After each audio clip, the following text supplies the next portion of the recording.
नमस्कार, जय हिंद दोस्तों। मैं अक्षय मुदगल स्वागत करता हूं आपका आपके चैनल अरुणोदय क्लासेज पर। आज हम बात करेंगे जीएस जीके के प्रैक्टिस सेट 2 की, जिसमें 25 क्वेश्चन आपके लिए लेकर आया हूं। और ये सभी question SSC GD, Uttar Pradesh police, UPPCL, Allahabad high court और उत्तर प्रदेश अधीनस्थ सेवा चयन आयोग द्वारा आयोजित परीक्षाओं के लिए बहुत ज़्यादा महत्वपूर्ण होने वाले हैं। और यह सभी क्वेश्चंस आपकी परीक्षाओं में पहले आए हुए हैं, मतलब हम कह सकते हैं इनको प्रीवियस ईयर क्वेश्चंस। तो हम शुरुआत करते हैं, समय को ना व्यर्थ करते हुए अपनी तैयारी को शुरू करते हैं बहुत अच्छे से। चलिएगा, पहला क्वेश्चन हम देखते हैं दोस्तों कि पहला क्वेश्चन हमारा क्या है। तो पहला क्वेश्चन हम देखते हैं, बहुत मज़े से आपको पढ़ाया जाएगा। जहाँ तक मैं आपको समझा सकता हूँ डायग्राम इमेजेस के माध्यम से आपको वह भी समझाया जाएगा। पहला क्वेश्चन की ओर हम बढ़ते हैं। चलिएगा, पहला क्वेश्चन है दोस्तों, महान स्नानागार कहाँ स्थित है। स्नानागार से मतलब समझ रहे हैं, अर्थात स्नान करने की जगह। तो महान स्नानागार कहाँ स्थित है? ए सोतका कहो, बी मोहनजोदड़ो, सी लोथल और डी है कालीबंगा। तो दोस्तों इसका सही जवाब जल्दी से कमेंट करके बताइएगा, इसका सही जवाब क्या आएगा। तो दोस्तों इसका सही जवाब आएगा मोहनजोदड़ो। क्या आएगा दोस्तों? मोहनजोदड़ो। तो ये जो मोहनजोदड़ो है, यहाँ पर विशाल स्नानागार पाया गया है, मोहनजोदड़ो। ठीक है, मोहनजोदड़ो। दोस्तों ये हड़प्पा सभ्यता का, जिसे हम सिंधु घाटी सभ्यता कहते हैं, उसका एक प्रमुख स्थल है। हड़प्पा सभ्यता का एक स्थल है ये। ठीक है, इसकी खोज करी थी 1922 में राखाल दास बनर्जी ने। किसने करी थी? 1922 में राखाल दास बनर्जी ने इस स्थल की खोज की थी। अब एक बात और याद रखना, यह स्थल पाकिस्तान के सिंध प्रांत के लरकाना जिले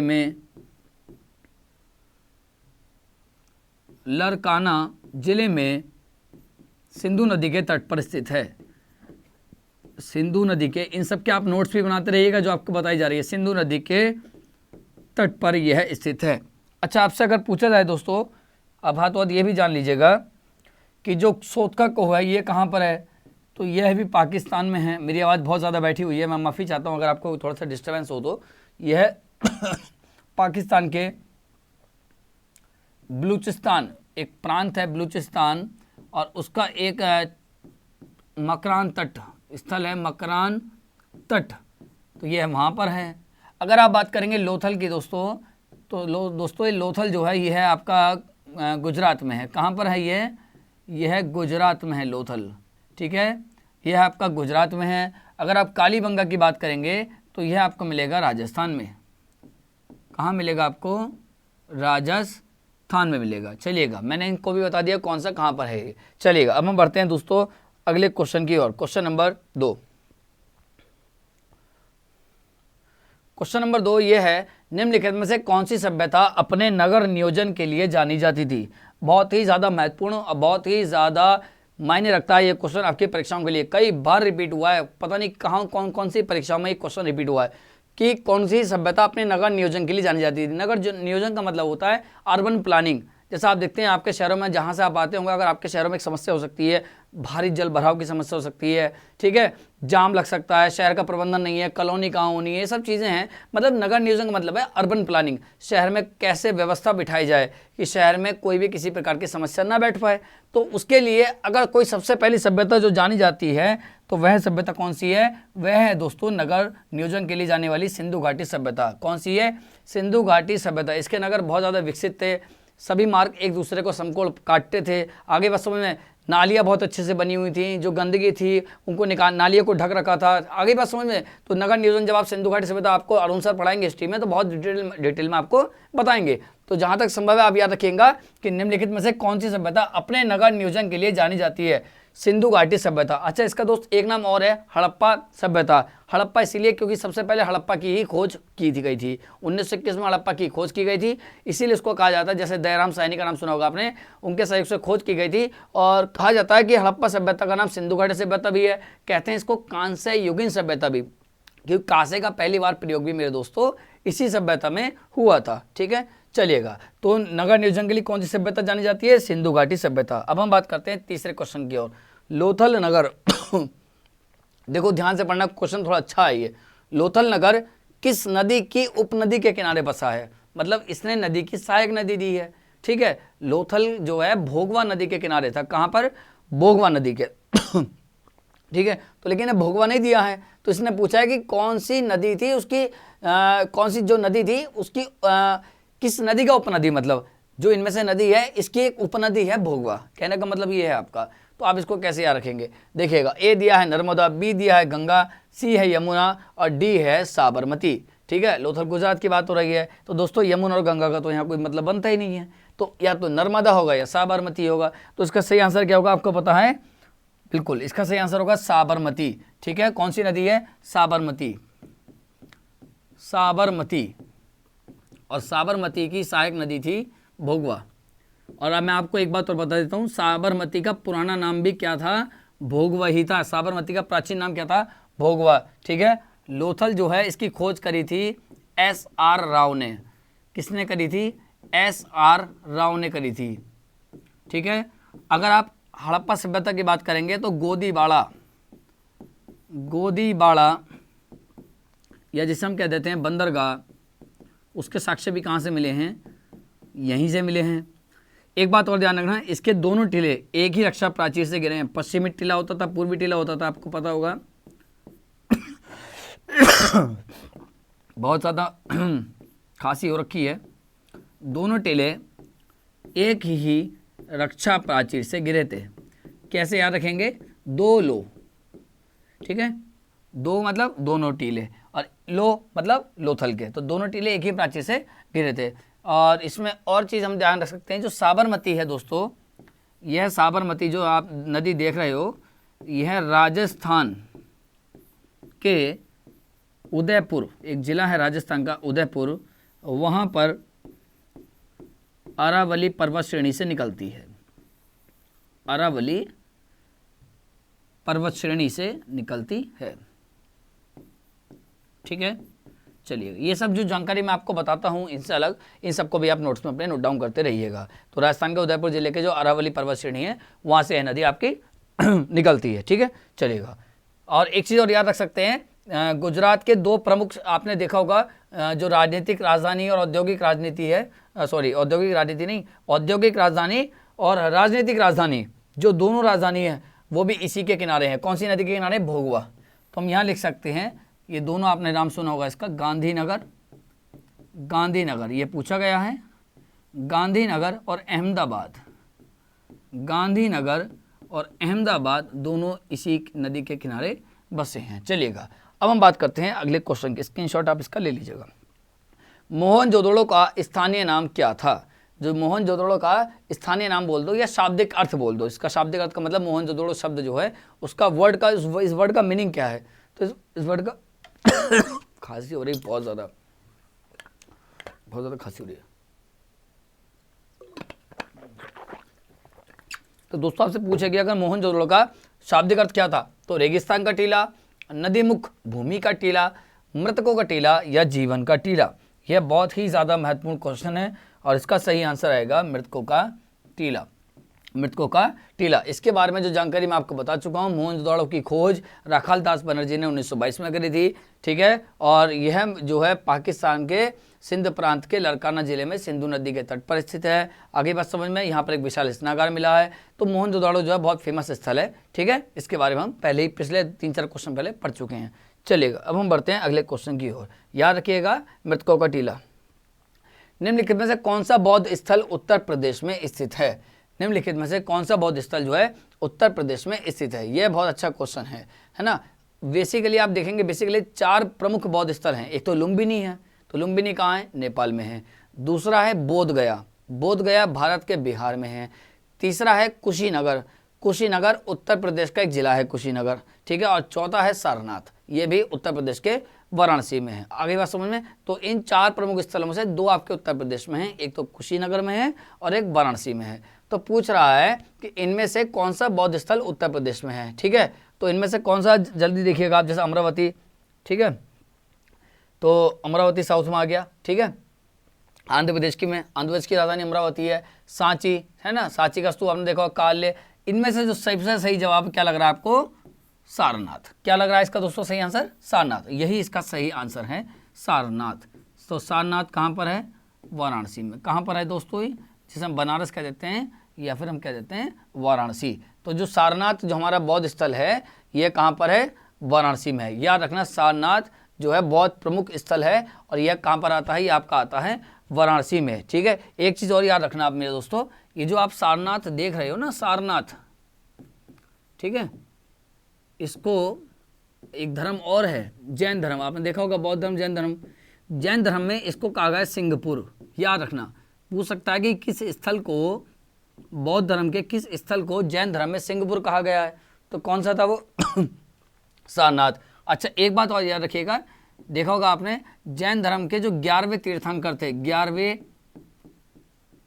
तीर्थंकर जिनका नाम था श्रेयसनाथ, जिनका नाम था दोस्तों श्रेयांसनाथ, तो ये जो श्रेयांसनाथ थे इनका संबंध भी किससे है, सारनाथ से है। तो याद रखना श्रेयांसनाथ का जो संबंध है वो भी किससे है, सारनाथ से है। चलिएगा अगला क्वेश्चन की ओर हम बढ़ते हैं। अगला क्वेश्चन है पाल साम्राज्य का शासक कौन था। देखो इसमें शासक तो दो दिख ही रहे हैं साफ साफ, लेकिन इसको हम क्वेश्चन को सही कर देते हैं, थोड़ा ये टाइपिंग एरर है। यहाँ था ये क्वेश्चन, ये एसएससी का आया हुआ है, पाल साम्राज्य का पहला शासक या संस्थापक बोल दो। क्वेश्चन यही था एसएससी जीडी में या एसएससी में कि पाल वंश का या पाल साम्राज्य का पहला शासक या संस्थापक हम कहेंगे तो कौन था। ए गोपाल, बी था विवनाथन, सी था धर्मपाल या डी था भास्करन। तो पाल वंश का या पाल साम्राज्य का जो संस्थापक था दोस्तों तो वह आएगा, इसमें से जल्दी से कमेंट करके आप जवाब दीजिए। इसका सही आंसर आएगा गोपाल। कौन था, गोपाल। ठीक है, गोपाल थे और इनके पुत्र का नाम था धर्मपाल, फिर उससे हुए देवपाल, है ना।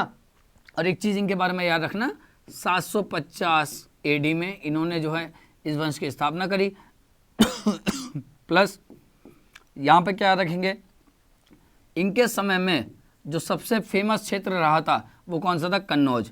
ठीक है, अगर ऐसा माना जाता था कि जिसने कन्नौज को जीत लिया, कन्नौज पर राज कर लिया, तो समझ लीजिए समस्त उत्तर भारत पर उसका राज हो गया। ठीक है, तो कौन है भाई, गोपाल। क्या है, गोपाल। पाल गोपाल याद रखेंगे, पाल गोपाल। अब कैसे याद रखेंगे, वैसे तो धर्मपाल भी है, देवपाल भी है। तो पहले गौ माता, इस समय आप देख रहे हैं, है ना, गौ माता हमारे सबसे करीबी रहती हैं, प्रिय रहती हैं, तो गौ से गौ और पाल। ठीक है, चलिएगा अगले क्वेश्चन की ओर हम बढ़ते हैं। बीरबल किसकी अदालत में एक सलाहकार थे। तो जो बीरबल है, आपने देखा होगा बचपन से आपको बहुत ज़्यादा कहानियां मिलेंगी बीरबल की समझदारी को लेकर, बीरबल की बुद्धिमत्ता को लेकर के। तो ए दिया है बाबर, बी दिया है अकबर और सी दिया है औरंगजेब और डी दिया है जहांगीर। तो आपको इनमें से बताना है कि जो बीरबल थे किसके अदालत में सलाहकार थे या किसके दरबार में थे। तो दोस्तों बीरबल जो थे ये किसके सलाहकार थे या किसके दरबार में थे, अकबर। किसके दरबार में थे, ये अकबर के दरबार में थे, ये अकबर के दरबार में थे। ठीक है, अकबर के दरबार में थे, और बल्कि ये अकबर के 9 रत्नों में से एक थे। कौन थे, 9 रत्नों में से एक थे। ऐसी कहानी है कोई पुरानी कि जो अकबर थे तो उन्होंने अपने एक जो दूत होता है, जो मतलब राजा में, मतलब जो उसमें रहता है महल में, है ना, जैसे हम कह सकते हैं कुछ भी, मतलब छोटे से कर्मचारी जिसको हम कहते हैं, तो उसको पान के लिए बेचते थे वो बाहर। तो बीरबल जो उस समय पान वान बेचा करते थे, तो उन्होंने पान वान दिया तो उसमें पान में एक बार सुना है, ये बहुत ज़्यादा फेमस कहानी है कि मतलब जो सबसे ज़्यादा रिलेट करती है इससे। तो उस पान में चूना ज़्यादा हो गया था, तो उन्होंने अपने उससे जिसको भेजा था प्रहरी को, उससे कहा कि भाई तुम जाओ दोबारा से लेकर के आओ। तो उन्होंने 250 ग्राम चूना मंगाया था, तो बीरबल के पास गया, बीरबल से बोला कि 250 ग्राम चूना दे दो पावर मतलब। तो ये बोले कि बोले 250 ग्राम चूना, इन्होंने दिमाग लगाया, बीरबल बहुत आपको पता ही चतुराई थे, उन्होंने बोला कि 250, तो उन्होंने बोल दिया था उससे कि ये जो चूना आप लेके जा रहे हो ना, ये अकबर आपको ही खिलाएंगे। जो लेने आया था कर्मचारी, उससे बोले कि ये चूना आपको ही खिलाया जाएगा।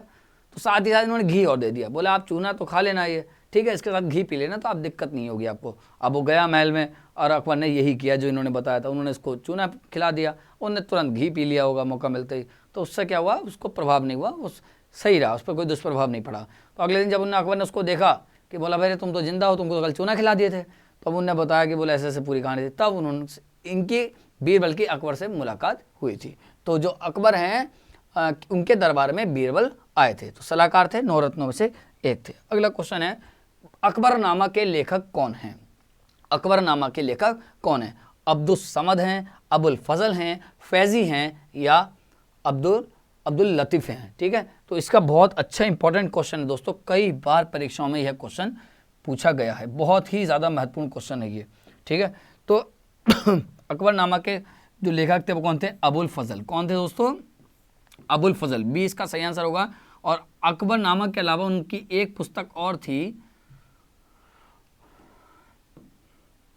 चैनल को लाइक करते रहिएगा, सब्सक्राइब करते रहिएगा। देखिएगा आईने अकबरी, आप खुद ही वीडियो में देख रहे हैं मेरी तबीयत बहुत ज़्यादा ख़राब है, बिल्कुल मैं ज़्यादा बोल नहीं सकता हूँ खुल के ज़्यादा खांसी बहुत ज़्यादा हो रखी है मुझे को, ठीक है। तो 1-2 दिन से फीवर में भी हूँ, नहीं तो मैं बिल्कुल आपके लिए, आप टेंशन मत लीजिए, मैं प्रैक्टिस लगातार लेकर के आ रहा हूँ। ये क्वेश्चन तो 100 तक लेकर जाऊँगा मैं, बिल्कुल आप टेंशन मत लीजिए। तो ये आईने अकबरी भी किताब किसकी है? अबुल फजल की है। अकबरनामा भी किसकी है? अबुल फजल की है। और याद रखना कि अबुल फजल का जो जन्म हुआ था वो उत्तर प्रदेश के आगरा में हुआ था। कहाँ पर हुआ था? उत्तर प्रदेश के आगरा में इनका जन्म हुआ था। चलिएगा अगली देखते हैं हम। क्वेश्चन है सीमांत गांधी किसे कहा जाता है? सीमांत गांधी किसे कहा जाता है? यह क्वेश्चन अभी आपने पिछले जो प्रैक्टिस सेट निकाला था उसमें आपको पता भी होगा कि ये सीमांत गांधी किसको कहा जाता है। तो सीमांत गांधी किसको कहा जाता है भाई? जल्दी से, समय खर्च ना करते हुए एकदम बताएंगे, इसको समय व्यर्थ नहीं करेंगे। खान अब्दुल गफ्फार खां। खान अब्दुल गफ्फार खां, देखते हैं इनका फोटो है क्या हमारे पास? ये देखिएगा आप दोस्तों, आप जो देख रहे हैं ये खान अब्दुल गफ्फार खां हैं, ठीक है। तो आप जो देख रहे हैं ये खान अब्दुल गफ्फार खां हैं और यह गांधी जी यहाँ बैठे हुए हैं, गांधी जी के पास बैठे हुए हैं। और गांधी जी के बहुत ही ज़्यादा प्रेरित थे गांधी जी, और अहिंसावादी माने जाते हैं। बिल्कुल जैसे गांधी जी अहिंसावादी माने जाते हैं, ऐसे ही अब्दुल गफ्फार खां भी अहिंसावादी मानते हैं। और इनको मैंने आपको बताया था पिछली क्लास में, इन्हें सरहदी गांधी भी कहा जाता है इन्हें सीमांत गांधी भी कहा जाता है, और इन्हें बादशाह खां भी कहा जाता है, और इन्हें बच्चा खां भी कहा जाता है। क्या मैं इसमें अब क्या वही रिपीट करूंगा? लेकिन मैं इस क्लास में, इस क्वेश्चन में आपको एक नई जानकारी देने वाला हूं इनके बारे में। मैं आपको एक नई जानकारी देता हूं दोस्तों इनके बारे में, बहुत ही ज़्यादा महत्वपूर्ण जानकारी है। वह जानकारी मैं आपको इनके बारे में दे देता हूँ। वह जानकारी दोस्त ये है कि जो अब्दुल गफ्फार खां है ना, अब्दुल गफ्फार खां, ठीक है, अब्दुल गफ्फार खां का जो जन्म स्थान है वो क्या था? पेशावर। पेशावर आपको पता ही है, पेशावर कहाँ आता है अभी? पेशावर आता है पाकिस्तान में। तो कौन सा है? पेशावर, पाकिस्तान में। तो ठीक है, इनका जो पेशावर, ठीक है, पाकिस्तान, वहां से इनका जुड़ा हुआ है। अब एक चीज और मैं आपको बता देता हूं, एक आंदोलन है, एक आंदोलन है जिन्होंने चलाया था। असल में पाकिस्तान में एक अल्पसंख्यक समुदाय था, पाकिस्तान में एक अल्पसंख्यक, और आपने देखा होगा जहाँ भी अल्पसंख्यक होते हैं उनके अधिकारों के साथ शोषण होता ही होता है। जैसे आपने देखा होगा उइगर मुसलमान हैं, ठीक है, जो उइगर मुस्लिम समुदाय है वो हो गया, और आपने देखा होगा म्यांमार में रोहिंग्या मुस्लिम है, ठीक है, तो वो हो गए। तो ऐसे आप देखेंगे अधिकांश जगह जहाँ भी अल्पसंख्यक होते हैं उनके अधिकारों का शोषण होता ही है। तो अल्पसंख्यक थे, पाकिस्तान में एक समुदाय था। बहुत अच्छी बात मैं आपको बता रहा हूँ, पख्तूनिस्तान, ठीक है। तो ये जो समुदाय था ना पख्तूनिस्तान, ये ऐसा समुदाय था जो कि बहुत अल्पसंख्यक में आता था और इनके अधिकारों का शोषण हो रहा था। तो ठीक है, इन्होंने इस समुदाय के लिए, ध्यान रखना इस समुदाय का नाम याद रखना, पूछ सकता है कि किस राजनेता ने पाकिस्तान में पख्तूनिस्तान अल्पसंख्यक समुदाय के लिए एक आंदोलन चलाया, इनके लिए स्वतंत्रता संघर्ष किया, इन सब के लिए क्या, इनके अधिकारों के लिए लड़े। तो कौन लड़े थे? अब्दुल गफ्फार खां, बच्चा खां, बादशाह खां, सरहिंद गांधी या सरहदी गांधी और सीमांत गांधी। चलिएगा अगले क्वेश्चन की हम बात करते हैं। निम्नलिखित में किस शहर में झांसी की रानी का समाधि स्थल है? ठीक है, झांसी की रानी तो नाम से ही पता है, उत्तर प्रदेश का एक शहर है झांसी, ठीक है। मैं आपको उत्तर प्रदेश जब पढ़ाऊंगा तो उत्तर प्रदेश में आपको बताऊंगा, बहुत जल्दी मैं उत्तर प्रदेश की क्लासेस लेने वाला हूँ, उत्तर प्रदेश में मैं पढ़ाऊंगा आपको, बहुत अच्छे से पढ़ाया जाएगा।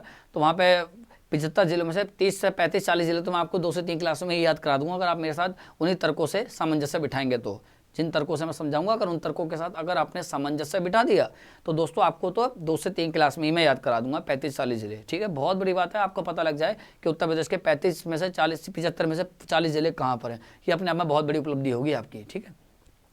तो इन सब चीज़ों को भी मैं कराऊंगा। तो अभी हम देखते हैं कि झांसी की रानी, तो झांसी तो आपको पता है उत्तर प्रदेश में आता है। जब आप जाएंगे बुंदेलखंड वाला जो क्षेत्र आप देखेंगे वहाँ झांसी है, ठीक है, सोनभद्र, मिर्जापुर, इलाहाबाद, चित्रकूट, बांदा, महोबा, झांसी, जालौन, ऐसे करके। तो अब जो है ये झांसी की रानी है, इनका समाधि स्थल कहाँ है? अच्छा, झांसी की रानी जो है ना, वास्तव में अगर हम इनकी बात करेंगे झांसी की रानी की, तो जो झांसी की रानी आपको पता है झांसी के राजा थे गंगाधर राव, उनसे इनका विवाह हो गया था। तो तब से ये कहाँ रह रही थी? झांसी में रह रही थी। अब जब इनकी मृत्यु हुई तो मृत्यु होने के बाद इनका जो समाधि स्थल बनाया गया वो कहाँ पर बनाया गया? क्या उज्जैन में बनाया गया, जबलपुर बनाया गया, ग्वालियर बनाया गया, इंदौर। मजे की बात यह है कि इन चारों ही ऑप्शन ये मध्य प्रदेश से हैं और वाकई में मध्य प्रदेश में इनका समाधि स्थल है भी। तो इनमें से क्या आंसर आएगा? ग्वालियर। क्या आएगा दोस्तों? तो इनका ग्वालियर में एक समाधि स्थल बनाया गया, ग्वालियर में फूलबाग स्थान पर इनका एक समाधि स्थल बनाया गया है। ठीक है, तो पूछ लिया जाएगा झांसी की रानी का जो समाधि स्थल है वो झांसी की रानी कहाँ पर है, तो ग्वालियर में। अच्छा ये बात और याद रखिए झांसी की रानी का जो बचपन का नाम था वो था मणिकर्णिका। क्या नाम था, मणिकर्णिका या मनु। इनका एक नाम और था मणिकर्णिका या मनु, ये इनका बचपन का नाम था। चलिएगा अगला क्वेश्चन बढ़ते हैं। उस देश की पहचान करें जिसे पाक जल डमरू मध्य ने भारत से अलग किया है। देश पूछ रहा है, कौन सा देश ऐसा जिसको पाक जल डमरू मध्य ने भारत से अलग किया है। ठीक है, मैं आपको दिखा दे रहा हूँ एक बार।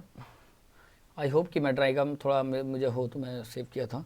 चलिएगा देखिएगा, ये दोस्तों ये आप देख रहे हैं कि ये जो आप जो रेंज देख रहे हैं, ये वाली, ये जो आपका ये वाली जो रेंज है ना दोस्तों, ये तमिलनाडु वाली है। ठीक है, ये आप जो देख रहे हैं ये पूरा तमिलनाडु है। यहाँ से ऊपर जाएंगे आंध्र प्रदेश, उड़ीसा, वेस्ट बंगाल। ठीक है, तो यहाँ पर आपने देखा होगा ये केरला हो गया, यहाँ पर आपको मिलेगा तमिलनाडु, फिर आप जाएंगे यहाँ पर आपको मिलेगा आंध्रा, फिर यहाँ पर जाएंगे उड़ीसा और इधर चले जाएंगे तो यहाँ मिलेगा आपको वेस्ट बंगाल। तो ये तमिलनाडु से आप इधर जाते हैं तो ठीक है, तो ये वाला जो रेंज है आप देख रहे हैं, ये वाला ये पूरा का क्षेत्र कैसा है, ये पूरा श्रीलंका वाला क्षेत्र है ये। ठीक है, तो ये हमारा तमिलनाडु और जो श्रीलंका है इन दोनों के बीच यहाँ पर क्या है, पाक जल डमरू मध्य है। कौन सी है, पाक जल डमरू मध्य है। ठीक है ना, पाक जल डमरू मध्य हमारी, तो भारत के तमिलनाडु और श्रीलंका। और आपने सुना होगा राम सेतु ब्रिज, जो राम सेतु पुल है वह भी यहीं पर ही है। ठीक है, तो जो पाक जल डमरू मध्य है वो किस किस के बीच हो गया, तमिलनाडु मतलब भारत, और किसके बीच हो गया, श्रीलंका के बीच। चलिए अब हम देखते हैं क्या ऑप्शंस थे हमारे पास, ऑप्शंस पर देखते हैं, ऑप्शंस में श्रीलंका है कि नहीं है। चलिएगा ऑप्शंस देखते हैं, श्रीलंका है या नहीं है। तो ऑप्शन में है श्रीलंका, बिल्कुल। तो ऑप्शन में दे रखा है यहाँ पर साफ साफ श्रीलंका। तो पाक जल डमरू मध्य कहाँ पर है, श्रीलंका और भारत के बीच। चलिएगा अगला क्वेश्चन, भारत को कितने भूकंप क्षेत्रों में विभाजित किया गया है। ऑप्शन ए 5, 4, 2 और 6 लिखा हुआ है ना, 6 लिखा हुआ है, कोई बात नहीं। तो अभी आपने देखा होगा अभी 2 दिन पहले आपको भूकंप का महसूस हुआ है, 2 दिन पहले भूकंप महसूस हुआ है। तो हो सकता है कई बार परीक्षा में पूछ लेता है भूकंप के भूकंप को कितने भूकंप क्षेत्र में बांटा गया है। तो जो अगर हम भारत की बात करेंगे, ठीक है, अगर हम भारत की बात करेंगे, जो भूकंप है क्या, देखो जो भौमिक हलचल है ना उससे ऊर्जा मुक्त होती है, और जब ऊर्जा मुक्त होती है तो उससे क्या होती है, जो हमारा जो स्थलखंड है वहाँ पर तरंगे जो हैं, तरंगे पैदा हो जाती हैं, उनसे हमें कंपन महसूस होना शुरू हो जाता है, वही भूकंप होता है। ठीक है, और कई बार वो तरंगे इतना विनाश रूप ले लेती हैं कि तमाम सब चीज़ें बिखर जाती हैं, सब चीज़ें विनाश हो जाता है, बहुत भारी विनाश हो जाता है। तो अगर भूकंप की बात करेंगे तो भारत को जो भूकंप बांटा गया है दोस्तों, वो कितने जोन में बांटा गया है, 4 जोन में। कितने में, 4 जोन है, जोन 2, जोन 3, जोन 4 और जोन 5। ये 4 जोन है। सबसे ज़्यादा खतरनाक जोन है जोन 5, जिसमें उत्तराखंड या उत्तरांचल और उत्तर पूर्वी भारत आता है, और सबसे कम है जोन 2, जिसमें हरियाणा, पश्चिम बंगाल, मध्य प्रदेश, राजस्थान, महाराष्ट्र और आगे का थोड़ा बहुत तमिलनाडु का क्षेत्र आ जाता है। चलिएगा तो हम देख लेते हैं कितने क्षेत्रों में बांटा है, 4 में। ठीक है, तो एक है जोन 2, जोन 3, जोन 4 और जोन 5। ये सबसे ज़्यादा खतरनाक है। अगर सबसे ज़्यादा खतरनाक कोई है तो कौन सा है, ये वाला सबसे ज़्यादा खतरनाक यही है। ठीक है, इसमें कौन कौन आता है, उत्तराखंड मान लीजिए, और आपका उत्तर पूर्वी भारत ये इसमें आता है, इसके आसपास का क्षेत्र जो आता है वो इसमें आता है, और जो सबसे कम खतरा होता है वो किस में होता है, जोन 2 में होता है। इसमें कौन कौन आता है आपका, मैं ऐसे लिखता हूँ राज्य को, जैसे गाड़ी का नाम होते हैं, HR का मतलब क्या हो गया, हरियाणा, WV का मतलब क्या हो गया, वेस्ट बंगाल, फिर क्या हो गया, राजस्थान, मध्य प्रदेश और मान लीजिए तमिलनाडु। ठीक है, और भी 1-2 होंगे ये हैं सब। ठीक है ना, तो ये सबसे कम प्रभावित हैं और ये सबसे ज़्यादा प्रभावित हैं। अच्छा एक चीज़ और याद रखना, जब मौका मिल रहा है तो उसको भी जान लेते हैं, है ना। इसके लिए आपने देखा होगा 3 तरह के पैमाने होते हैं। ठीक है, इसके लिए आपने देखा होगा 3, जैसे आपने रिएक्टर का नाम सुना होगा, सिस्मोमीटर का नाम सुना होगा। रिएक्टर होता है, ठीक है, रिएक्टर क्या क्या काम होता है, एक होता है सिस्मोमीटर होता है, एक मरकरी होता है। इन सबका तीनों का भी क्या काम होता है, इनको भी हम देख लेते हैं। ठीक है ना, तो 3 पैमाने मैंने आपको बताए थे। ठीक है, पहला, ठीक है, सिस्मोमीटर। सिस्मोमीटर ये भूकंप का मापन करता है। ठीक है, भूकंप का पता लगाता है, इसका काम होता है भूकंप का पता लगाना। ठीक है, जो तरंग है उनका पता लगाता है। हाँ, फिर सिस्मोग्राफ बनता है, उससे पता लगता है भूकंप का स्तर क्या है। तो भूकंप का जो पता लगाता है वो कौन लगाता है? सिस्मोमीटर लगाता है। दूसरा है दोस्तों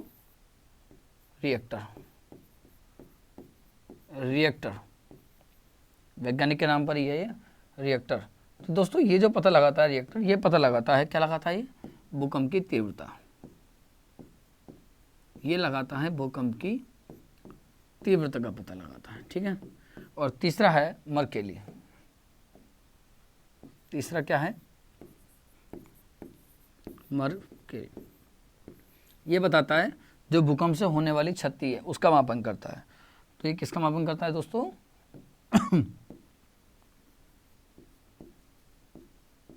भूकंप से होने वाली क्षति, भूकंप से होने वाली क्षति जो नुकसान है उसका मापन करता है। चलिएगा, ठीक है, इसका स्क्रीनशॉट ले लीजिएगा, इन सब का बहुत काम की चीज़ है। अगले क्वेश्चन की ओर हम बढ़ते हैं।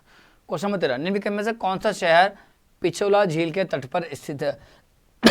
पिछोला झील के तट पर स्थित है। कौन सा शहर ऐसा है जो कि पिछोला झील के तट पर स्थित है? ए आगरा, बी उदयपुर, और सी है कुरनूल, और डी है अहमदाबाद। तो दोस्तों इसका बहुत अच्छा क्वेश्चन है, इसको नोट डाउन करिएगा, पूछा गया है ये एसएससी में। इसका सही आंसर आएगा उदयपुर। क्या आंसर आएगा दोस्तों इसका सही आंसर आएगा उदयपुर। उदयपुर आपको देखा होगा, उदयपुर कहाँ पर है? उदयपुर हमारा राजस्थान में है। ये पिछोला झील जो है उदयपुर में है, और इस पर 2 द्वीप बने हुए हैं, ठीक है। एक पे दुर्ग बना हुआ है और एक पे जो है क्या बना हुआ है, एक पे होटल बना हुआ है, ठीक है। नहीं तो ये बहुत अच्छा मतलब टूरिज्म कहते सकते हैं हम, जैसे पर्यटन कहते हैं। तो पर्यटन के दृष्टिकोण से भी बहुत ज़्यादा महत्वपूर्ण स्थल है, और जिसका नाम है पिछोला झील, ठीक है, पिछोला झील। और ये झील कहाँ पर है? राजस्थान के उदयपुर में। अगर मैं चाहूँ तो यहाँ लिख दे रहा हूँ, ठीक है, कहाँ पर है ये? राजस्थान, ठीक है। चलिएगा, राजस्थान। अगले क्वेश्चन को हम बढ़ते हैं। अंडमान और निकोबार द्वीप समूह में कितने द्वीप हैं? 672, 372, 472 और 572, ठीक है। कितने द्वीप हैं इस अंडमान निकोबार में? तो अंडमान निकोबार में कितने द्वीप हैं? तो क्या लगाएंगे आंसर इसका? जल्दी से कमेंट करके, थोड़ा बहुत आप खुद भी कमेंट करिएगा, वीडियो को लाइक करिएगा, शेयर करिएगा, सब्सक्राइब करिएगा। 472, 372, 672, 572, जल्दी से थोड़ा बताओ कमेंट्स करके। इसका दोस्तों आंसर आएगा 572। कितने हैं? 572 है अंडमान निकोबार द्वीप समूह है। और आपको पता होगा अंडमान निकोबार द्वीप समूह जो है इसकी राजधानी क्या है? पोर्ट ब्लेयर है। क्या है इसकी राजधानी? तो इसकी राजधानी क्या है? पोर्ट ब्लेयर है, ठीक है, पोर्ट ब्लेयर, ठीक है। ऑफिशियल लैंग्वेज यहाँ की हिंदी इंग्लिश है, ठीक है। दूसरी बात, पोर्ट ब्लेयर तो ही इसका जो हाई कोर्ट है वो कौन सा लगता है? कलकत्ता का इसका उच्च न्यायालय लगता है। एक बात मैं आपको बता दे रहा हूँ, सबसे पहले अगर कहीं भारत में ध्वज फहराया गया है तो कहाँ फहराया गया है? यहीं पर अंडमान में। इसको भी याद रखना। सबसे पहले कहीं भारत में बहुत ज़्यादा तबीयत खराब है ध्वज फहराया गया तो कहाँ पर? अंडमान निकोबार में। और कौन, किस व्यक्ति के सहयोग से? सुभाष चंद्र बोस।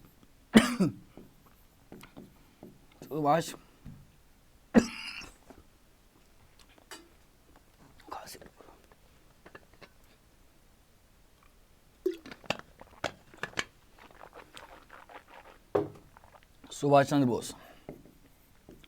और एक बात और याद रखना, पूछ सकता है निम्नलिखित में से किस देश का के कब्जे में रहा है? यह इसके कब्जे में भी रहा है, ठीक है।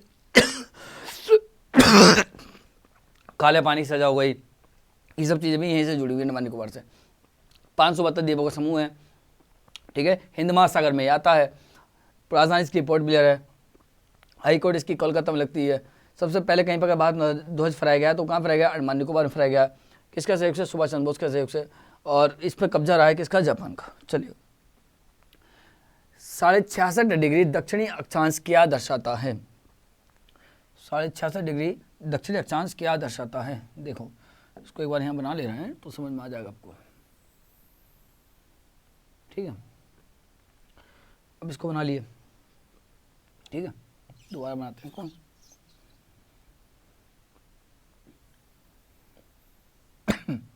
आप भी ध्यान से रहिएगा, बहुत ज़्यादा मौसम बदल रहा है तो भाई दोस्तों आपकी भी खराब हो सकती है।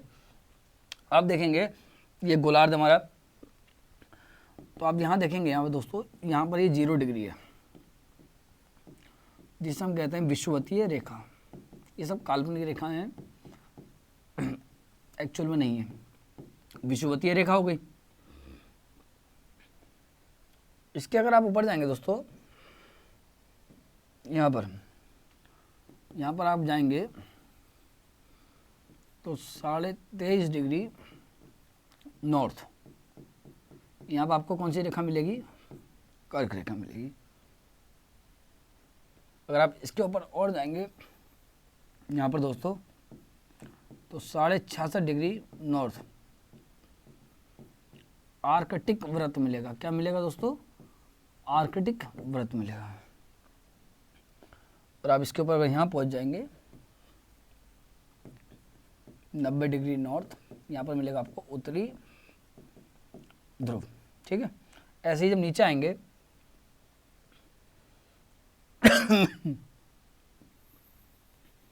यहाँ पर मिलेगा आपको 23.5 डिग्री साउथ मकर रेखा। इससे एक आधा क्वेश्चन और भी मिल सकता है आपको, आगे ध्यान रखना इसको। यहाँ मिलेगा आपको 66.5 डिग्री साउथ अंटार्कटिका व्रत।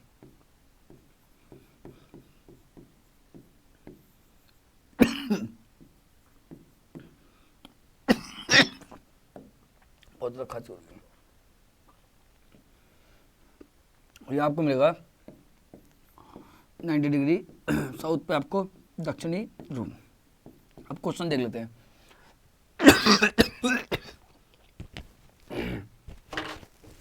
तो शांत रहिए, पानी पी रहा हूँ मैं।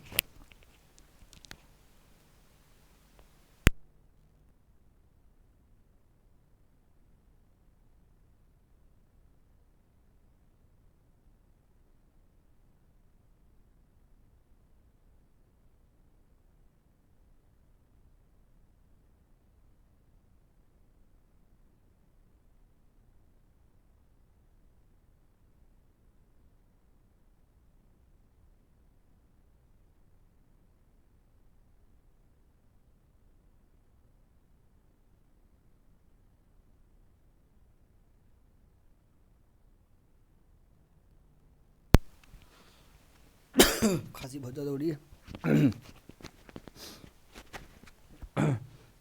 अभी देख लीजिए, तो ये हमारा गोलार्ध है। 0 डिग्री में आप देखो विषुवत रेखा है, और 23.5 डिग्री नॉर्थ में कर्क रेखा है, 66.5 डिग्री उत्तर में आर्कटिक व्रत है। और फिर नीचे दक्षिण में आओगे आप, इसके अगर दक्षिण में आओगे तो 23.5 डिग्री साउथ में आपको मकर रेखा मिलेगी, 66.5 डिग्री साउथ में अंटार्कटिका पर मिलेगा, 90 डिग्री यहाँ तो दक्षिण को मिलेगा। 66.5 डिग्री दक्षिणी, इनको जरूर याद रखो बेटा। दोस्तों जब भी क्वेश्चन बनता है तो बच्चों को यहाँ कंफ्यूज करता है दक्षिण। तो अगर आप इसके नीचे आओगे तो दक्षिण है, और इसके ऊपर जाओगे तो उत्तर है। तो 66.5 देखो क्या है, तो 66.5 दिया हुआ है कि कर्क रेखा होगी, मकर रेखा, उत्तरी ध्रुव या दक्षिण ध्रुव। इस क्वेश्चन के ऑप्शंस गलत हैं मेरे, यहाँ ऑप्शंस में बदल दे रहा हूँ, तो यहाँ लिख दे रहा हूँ मैं, इसका टाइपिंग एरर है। अंटार्कटिका व्रत या आर्कटिक व्रत, क्या लगाएंगे इसका अंतर आप जल्दी बताइए? अंटार्कटिका व्रत। तो इसका सही आंसर हो जाएगा मेरे दोस्तों सी। बहुत खांसी है, चलिए कैसे आंसर आएगा इसका? माफ कीजिएगा, ये नहीं है, ये है इसका आंसर सी। पृथ्वी पर ऋतुओं का परिवर्तन, जो ऋतु होती हैं सबसे छोटी यूनिट होती है मौसम, जो वायुमंडलीय दशाओं पर निर्भर करता है, तुरंत बदल जाता है। जब ये वायुमंडलीय दशाएं कुछ समय के लिए स्थिर रहती हैं तो उसको हम कहते हैं ऋतु। और जब ये कई 100 वर्षों तक एक जैसी रहती है, लगभग एक जैसी रहती है, तो हम कहते हैं जलवायु। तो ये ऋतु परिवर्तन है, ये पूछ रहा है कि ऋतु परिवर्तन जो आप देखते हैं ना, गर्मी सर्दी सब किस वजह से होता है? तो दोस्तों ऑप्शन दिया है ए घूर्णन, पृथ्वी का घूर्णन। पृथ्वी का घूर्णन क्या है? अपने ही अक्ष पर घूमना। जैसा आप देख रहे हैं ना, क्या ऑप्शन, अब देख रहे हैं ना, जैसा आप मेरा चेहरा देख लीजिए, मैं अगर ऐसे ही करके घूम रहा हूँ, ऐसे ही करके अगर मैं घूम रहा हूँ तो ये कहलाएगा पृथ्वी का घूर्णन, क्योंकि कि मैं अपने ही अक्ष पर घूमा हूँ। ठीक है, मैं उस पोजीशन में आ रहा हूँ दोबारा। ठीक है, मैं ऐसे ही घूमा हूँ, बिल्कुल अपने अक्ष पर घूम गया हूँ, तो वह है घूर्णन। अगर मैं किसी के सापेक्ष, किसी के अक्ष के सापेक्ष चारों ओर घूम रहा हूँ तो वो कहलाता है परिक्रमण। जो हमारे पृथ्वी पर दिन और रात होते हैं वो पृथ्वी के परिभ्रमण बोल दो या घूर्णन बोल दो। ठीक है, वो इससे होते हैं। और जो पृथ्वी पर 2 दिन रात होते हैं वो तो घूर्णन से होते हैं, लेकिन जो ऋतु परिवर्तन होते हैं वो किससे होते हैं, वो होते हैं परिक्रमण से। दोस्तों किससे होते हैं, परिक्रमण। एक वजह और है इसकी जो इस पर नहीं लिखी हुई है, वो है हमारा पृथ्वी का अक्षीय झुकाव।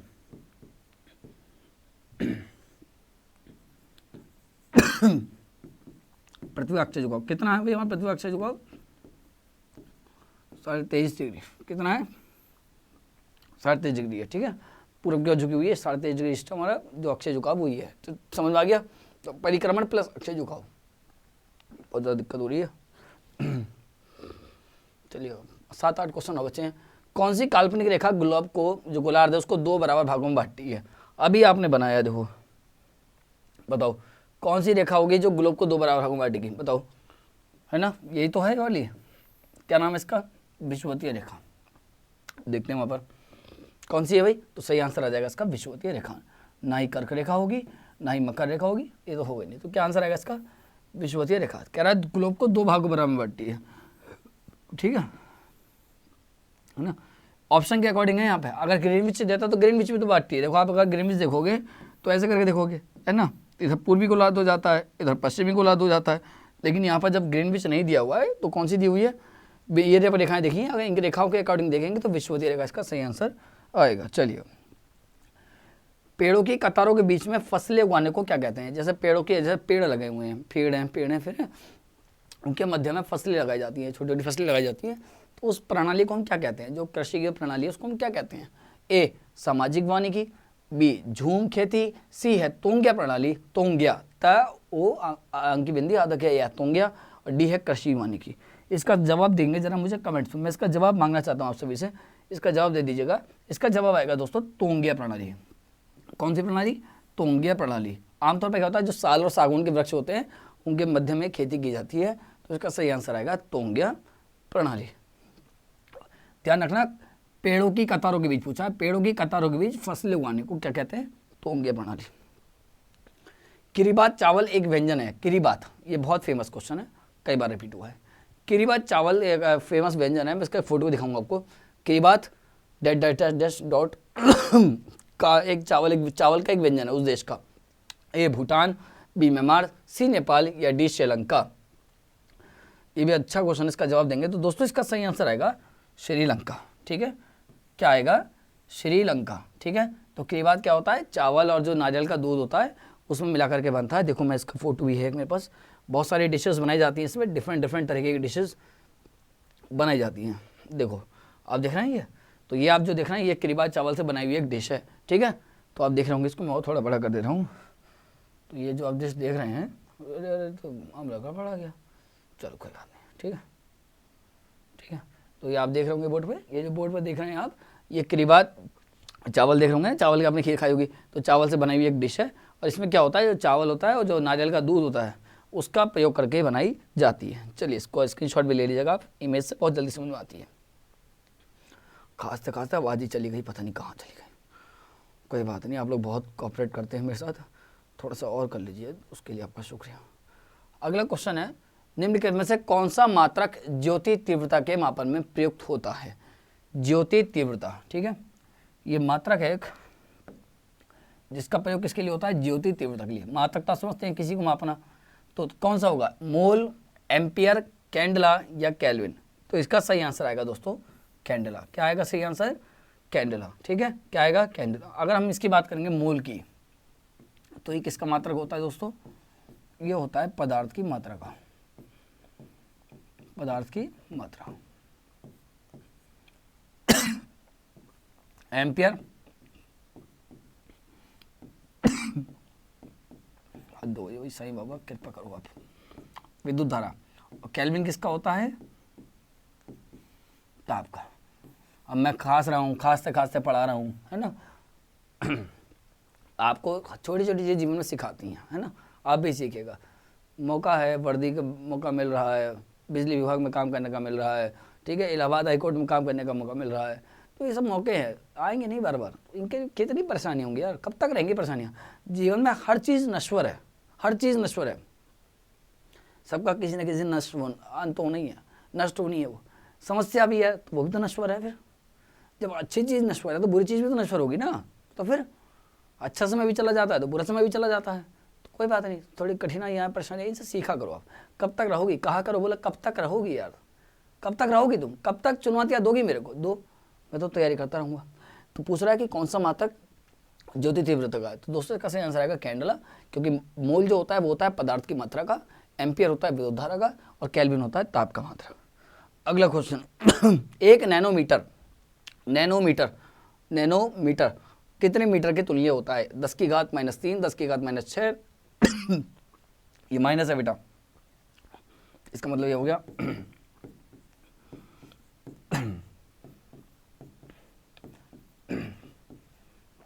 तो इसका सही आंसर क्या आएगा बताओ भाई? नैनोमीटर, नैनो में एन आ रहा है और एन से ही 9 आता है, एन से नैनो आता है, तो इसका सही आंसर आ जाएगा ये वाला।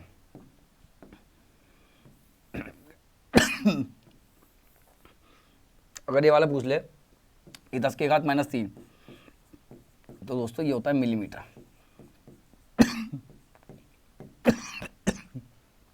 अगर पूछ ले 10 की घात -6, तो ये होता है माइक्रोमीटर।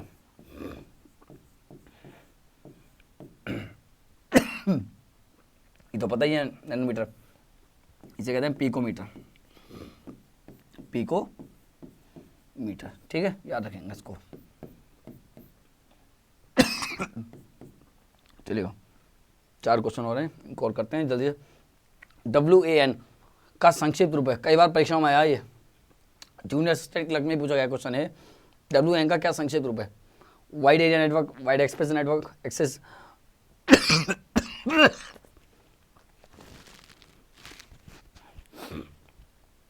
कह रहा है wide area network, wide access network, work area network या वर्क एक्सेस नेटवर्क, तो इसका सही आंसर आएगा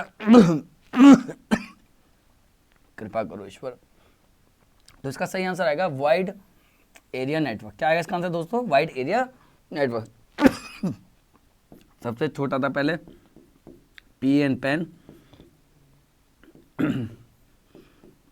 फिर आया एलियन लैंड,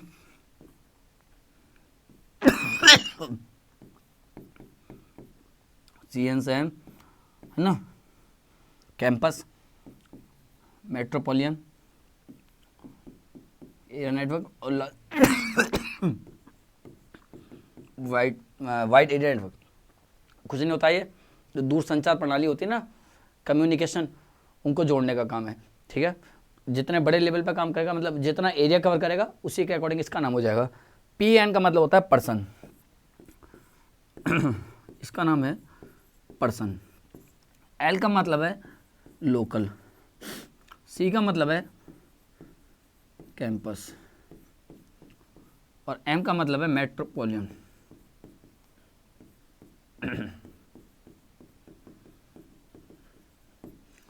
W का मतलब है वाइड, WID वाइड, ठीक है, याद रखें। ये कुछ नहीं है, दूर संचार प्रणाली होती है जो कंप्यूटर है, इन सब चीज़ों को जोड़ने का काम प्रणाली है।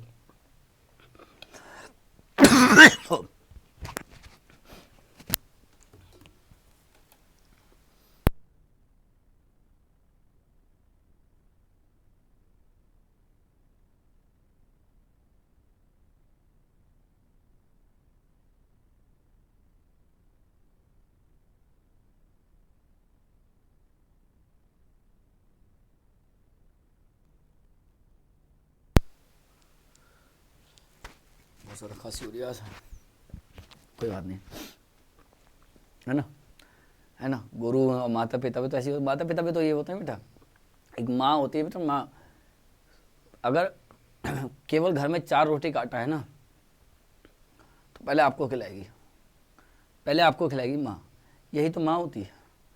उसको मिले ना मिला, वो कहेगी भी नहीं कि मुझे मिला नहीं मिला। एक बच्चा है, उसको नहीं मिला, और अन्य सदस्य घर का कह देगा कि मुझे रोटी चाहिए, मुझे नहीं मिली, लेकिन माँ नहीं कहती। ऐसी पिता होते हैं, सारा पैसा कमा करके आपकी पढ़ाई में, आपके भविष्य के लिए खर्च करते हैं।